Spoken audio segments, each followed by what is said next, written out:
የደቡብ አፍሪካ ማርኬት ትቆጣጠራለህ። አንድ ፕሮዳክት ከዚህ ደቡብ አፍሪካ ከሚሄድ ከቦትስዋና ወይም ከዚምባብዌ ደቡብ አፍሪካ መሄድ ይቀለዋል። ኒር ሾሪንግ የሚባለው እሱ ነው። ለገበያ መቅረብ። የአፍሪካን ማርኬት የሚፈልጉ ሰዎች ከርቀት አምርተው ማምጣት ሳይሆን በአፍሪካ አካባቢ በቅርብ ርቀት ውስጥ ማምረትና ገበያውን መያዝ። ፍሬንድ ሾሪንግ ማለት ደግሞ ትሬንድ እንዳልኩ አዝማሚያው በጣም አንሰርቴን ስለሆነ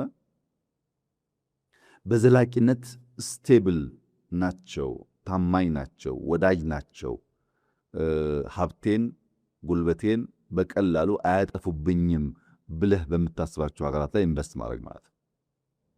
ያ እንግዲህ ግምት ነው። አንሰርቴኒቲ መልሶ ይውጠዋል። ግን በተቻለ መጠን ታሪካቸውን ስትመለከት ዘላቂነት ኮንቲኒቲ ያላቸውን ስርዓቶች፣ መንግስቶች፣ ታማኞች አካባቢ ኢንቨስት ማድረግ እና በዚህ ምክንያት በቀጠናዊ አቅርቦት ሰንሰለቶች ውስጥ የኒር ሾሪንግ እና ፍሬንድ ሾሪንግ የፕላስ ዋን ስትራቴጂ ለዛ አንሰርቴኒቲ እንደ አንድ ትሬንድ ነው። ቅድም ኤአይ ያልን አይደለም?